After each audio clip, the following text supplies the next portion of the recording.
Hello my amazing happy मैनिफेस्टर्स, कैसे हैं आप लोग। आई होप आप लोग बिल्कुल मस्त है, बिल्कुल स्वस्थ है। 2025 के लिए खुद को री इन्वेंट करना है, हमें खुद को री इन्वेंट करना है। हमने जो भी किया है 2024 में उसको रिपीट नहीं करना है। अब आप सोचेंगे कि जो हमने पॉजिटिविटी की, क्या उसको हमें वापस से वही नहीं करना है लेकिन बहुत गुना बढ़ाकर। अगर आपने कुछ अच्छा किया है, लॉ ऑफ अट्रैक्शन की जर्नी को फॉलो किया है, उसमें फिर कुछ भी हो सकता है। Meditation, gratitude practice, scripting, journaling, कुछ भी हो सकता है। तो उसको हमें और ज़्यादा इफेक्टिव बनाना है। जो भी कुछ 2024 में हुआ उसको हम ज़्यादा ध्यान नहीं दे करके कैसे हम खुद को री इन्वेंट कर सकते हैं उस पर पूरा फोकस करने वाले हैं। तो स्टेप बाय स्टेप समझने वाले हैं वीडियो को, कैसे हम तरीके से वो सारी चीज़ों को करें और कब कब अफर्मेशंस करना है, कब कब हम अफर्मेशंस कर सकते हैं, ये सब भी इसी के अंदर मैं बताने वाली हूँ। सबसे पहला काम है, जब भी री इन्वेंशन की बात आती है, खुद को री इन्वेंट करने की बात आती है, मतलब कि फ्रेश पॉजिटिव एनर्जी। आप एक ऐसी एनर्जी में थे जिससे लास्ट में आते आते एग्जॉस्ट हो गए, लेकिन अब फ्रेश स्टार्ट करना है। तो क्या करना होगा हमें, एवरी डे आपने पहले किया, 2024 में किया, नहीं किया, 2022 में किया, 23 में किया, कोई फर्क नहीं पड़ता है। लेकिन आपको 2025 में कंपलसरी है करना है 5 मिनट की हो ओपोनोपोनो प्रेयर। बहुत सारी चीज़ें ऐसी होती है, बहुत सारे सर्कमस्टेंसेस ऐसे क्रिएट होते हैं, आपको लगता है आपने उस मोमेंट पर उसको छोड़ दिया, वो बात को, आपका कोई लड़ाई झगड़ा हुआ, कोई ब्रेकअप्स हुआ, आप उसको धीरे धीरे करके वो बात को भूल जाते हैं। लेकिन यहाँ पर वो उसका डाटा, उसका रिकॉर्ड यहाँ पर है, आपके चेतन मन में, अवचेतन मन में वो चीज़ की प्रोग्रामिंग है। और ऐसे करके ना जाने कितनी सारी नेगेटिव चीज़ें यहाँ पर सेट होती हैं। तो उसको पहले रिलीज करना बहुत ज़रूरी है। मैंने बोला ना, जैसा मैंने बताया आप लोगों को कि बहुत सारी चीज़ें, बहुत सारे पैटर्न ऐसे अनवांटेड होते हैं, जिनको निकाला तो यहाँ पर रिलैक्स कर पाओगे खुद को। 5 मिनट के लिए हो ओपोनोपोनो प्रेयर से स्टार्ट करना है। इशू को एड्रेस करना बहुत ज़रूरी होता है हो ओपोनोपोनो प्रेयर में। जब आप आई am sorry, please forgive me, thank you and I love you बोलना स्टार्ट करते हैं, तो आपको उस टाइम पर क्या इशू के लिए आप कर रहे हो उसको एड्रेस करना बहुत ज़रूरी है। फॉर एग्जाम्पल, 2024 में आपको बहुत सारे रिलेशनशिप इश्यूज आए, आप हर किसी के लिए बहुत कुछ करते थे लेकिन आपके लिए कुछ भी नहीं किया गया। आप मतलब क्वीन जैसा आपको फील करना चाहिए था, लेकिन आप कैसे हो गए हैं, इतना बोदर्ड फील कर रहे हैं, हर किसी की छोटी बात को फील करा रहे हैं। वो एनर्जी को छोड़ करके क्वीन अनबोदर्ड स्टेट को हमें खुद के अंदर लाना होगा। I am sorry, please forgive me, thank you for releasing all the negative energy thoughts related to the relationships. बहुत सारी ऐसी चीज़ें हैं जो रिलेशनशिप को लेकर मेरे कॉन्शियस माइंड में, सबकॉन्शियस माइंड में नेगेटिव है। Please forgive me universe, divine creator, thank you so much for forgiving me, I really love you, thank you so much for making me a love magnet, मुझे एक love magnet बनाने के लिए thank you so much. अब दूसरा issue address करता है यहाँ पर, फॉर एग्जाम्पल हेल्थ इश्यूज हैं। I am sorry, please forgive me, thank you for releasing all the pain, discomfort, thank you so much for the fast healing, I love you. Video को pause करके आप ये sentences को लिख भी सकते हैं। नेक्स्ट इशू की तरफ में बढ़ते हैं, आपका career wise. I am sorry, please forgive me, thank you for releasing all the blockages, thank you so much for making me a successful person, thank you divine creator, माँ लक्ष्मी, आपकी असीम कृपा मुझ पर बरसाने के लिए, मेरी जॉब लगवाने के लिए thank you so much, I really love you. और भी कोई ऐसा इशू अगर आप लोगों के है तो आप कमेंट बॉक्स में लिख सकते हैं कि इस इशू के लिए क्या करें।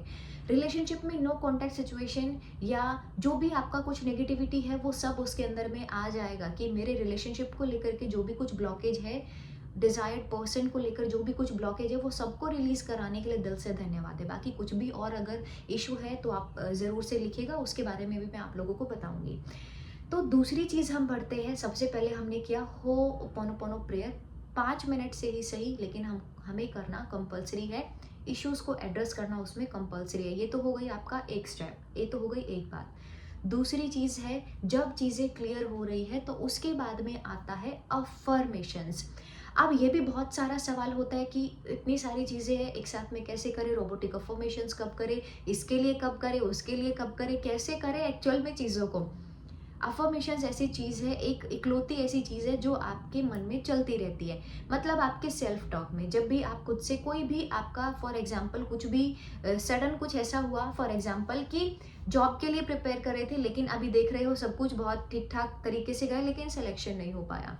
अब यहाँ पर तो आकर के नेगेटिविटी आ गई है, मतलब अभी इसी पॉइंट को लेकर के नहीं बैठ सकते, इससे भी आगे बढ़ना है। कभी कभी चीज़ें होती हैं लाइफ में, मान लिया, लेकिन हम उन चीज़ों को बहुत बड़ा कर देते हैं, अनवांटेड स्ट्रगल्स में पड़े रहते हैं ना, क्योंकि जैसे मैंने पीछे वाली वीडियो में भी बताया था, कहीं ना कहीं उसको डिस्कम्फर्ट को भी कंफर्ट जोन में लेकर जा रहे होते हैं हम खुद को हैबिट पैटर्न से, तो अच्छा लगने लगता है माइंड को वो परेशान होना भी। तो हमें क्या करना है, वो टाइम पर ये हम नेक्स्ट सोल्यूशन क्या ढूंढे। एक प्रॉब्लम में ही अटके रहोगे तो फिर नहीं बढ़ पाओगे ना, अब उस चीज़ का कुछ तो सोल्यूशन होगा, और आप ही लोग होते हो वो जो उसको 2 महीने, 3 महीने, 4 महीने या 6 महीने बाद उसको कंप्लीटली भूल जाते हो। जब दोबारा से प्रिपरेशन करने की बात आती है तो फिर से ये भी गायब हो जाता है कि हमें अच्छे से पढ़ाई करनी है, पूरा पॉजिटिव होकर के। तो आप देखो उस मोमेंट पर आप इतना खुद को परेशान कर रहे हो तो क्यों कर रहे हो। जब ब्रेकअप जैसी सिचुएशन आ गई है अगर लाइफ में, तो आप ही हो वो जो 2, 3, 4 महीने, 6 महीने बाद में मूव ऑन भी करेगा, खुश भी रहेगा, मतलब खाना भी खा रहा है, कपड़े भी पहन रहा है, शॉपिंग भी कर रहा है, सब कुछ कर रहा है।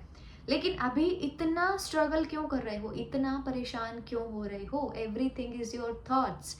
उसको कुछ कर नहीं सकते तो ट्रांसम्यूट करना सीखो, होपोनोपोनो प्रेयर करो और रिलीज करो उस चीज़ को। दूसरी चीज़ में हमें करना है अफर्मेशंस। अब कोई रिलेशनशिप को लेकर के बात आई है तो आई am sorry, please forgive me, thank you and I love you बोल करके। दूसरा चीज़ है, मेरे पार्टनर के साथ में मेरा रिलेशनशिप बहुत अमेजिंग है, मेरे फ्रेंड के साथ में, फैमिली मेम्बर्स के साथ में, मेरा खुद के साथ में रिलेशनशिप बहुत अमेजिंग है। ये है आपकी रोबोटिक अफर्मेशन। रिलेशनशिप का ध्यान आए तो रिलेशनशिप को लेकर के 2, 3, 4 मिनट का चैलेंज लो उसी मोमेंट पर कि मुझे वो अफर्म करना है। आप पढ़ाई करने बैठ रहे हो और नेगेटिव नेगेटिव थॉट्स आ रहे हैं, बेटर है कि आप इतना अवेयर हो गए हो। ये काम करने के लिए भी अवेयर होना ज़रूरी है। तो सबसे पहले अपने विचारों को जानना शुरू करो, ऑब्जर्व करना शुरू करो कि थॉट्स कैसे आ रहे हैं। नेगेटिव थॉट्स आते हैं, दिन भर में कितने % थॉट्स नेगेटिव है पता ही नहीं है अपने बारे में। कभी भी कुछ भी कोई आ रहा है, कोई भी जा रहा है, ऐसा एक प्लेटफॉर्म बना दिया, मतलब ऐसा धर्मशाला जैसे बन गया है, कोई भी आओ कोई भी जाओ, कोई फर्क नहीं पड़ता है। और फिर बाद में परेशान होने का जो अकाउंट है वो पूरा हम हैंडल करेंगे, ऐसा नहीं होना चाहिए। आपको पता होना चाहिए कब किस टाइम पर नेगेटिव थॉट आ रहे हैं, एटलीस्ट इतना अवेयरनेस जगानी ज़रूरी है। जब समझ में आया मैं नेगेटिव सोच रही हूँ, उसी मोमेंट पर उसी चीज़ को लेकर के रोबोटिकली अफर्म कर दो। कितना इजी है।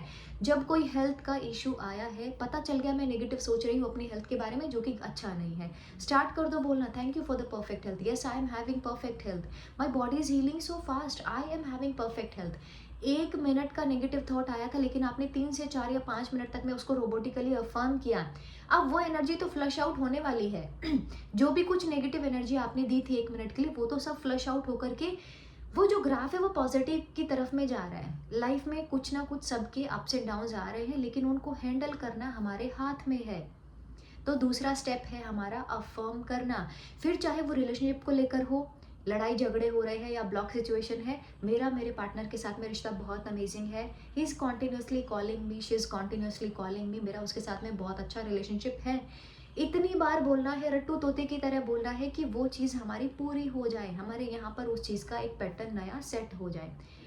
तीसरी चीज़ की तरफ में बढ़ते, लेकिन अगर वीडियो अच्छी लग रही है तो वीडियो को लाइक ज़रूर करते ताकि बहुत सारे लोगों की हेल्प हो सके। थर्ड चीज़ है हमारी राइटिंग। जब आप अच्छा बोलते हो, अच्छा सोचते हो, अच्छा महसूस करते हो, तो वैसी वैसी चीज़ों को आज नहीं तो कल अपनी लाइफ में अट्रैक्ट करने लगते हो।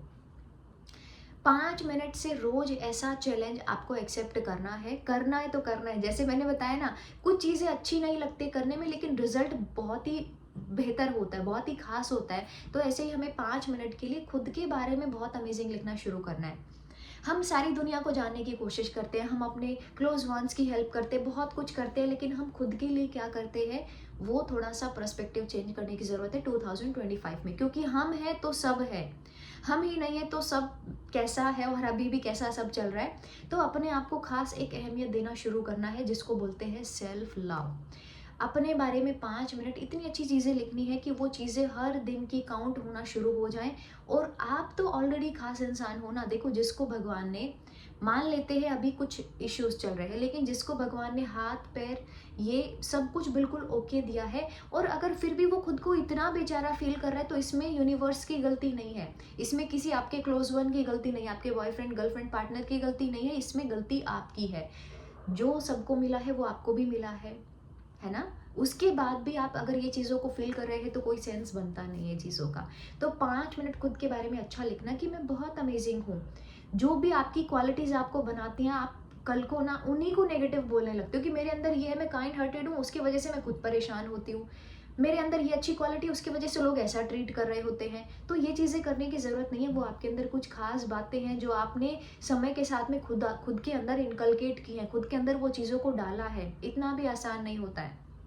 इसीलिए 5 मिनट खुद के बारे में अच्छा लिखना है, जो कि कंपल्सरी है। ये 3 स्टेप्स के साथ में hooponopono prayer, address the issue, second चीज़ थी हमारी अफर्मेशन। रोबोटिकली आप परफॉर्म कर सकते हैं, कुछ भी नहीं समझ में आता है तो वीडियो के नीचे में आप लोग पूछ सकते हैं। तीसरी चीज़ है हमारी राइटिंग, वो है सेल्फ लव के ऊपर। इसके अंदर भी बहुत सारे पार्ट्स हैं जो कि हम नेक्स्ट वीडियो में कवर करने वाले हैं। लेकिन 2025 के लिए अभी से मैजिकल तैयारियां करनी शुरू कर दो आप लोग। बहुत ही खास बनाना है, बहुत ही खास ईयर है हमारे लिए और उसको बहुत मैजिकल बनाना है। प्लीज़ लाइक द वीडियो, नए हैं तो सब्सक्राइब कर सकते हैं चैनल को। बहुत सारी वीडियोस है आपके इश्यूज़ को लेकर के, आपका जो भी कुछ प्रॉब्लम्स है उनको लेकर के हम कैसे सॉल्व कर सकते हैं। तो visit the channel. Thank you so much everyone, love you all.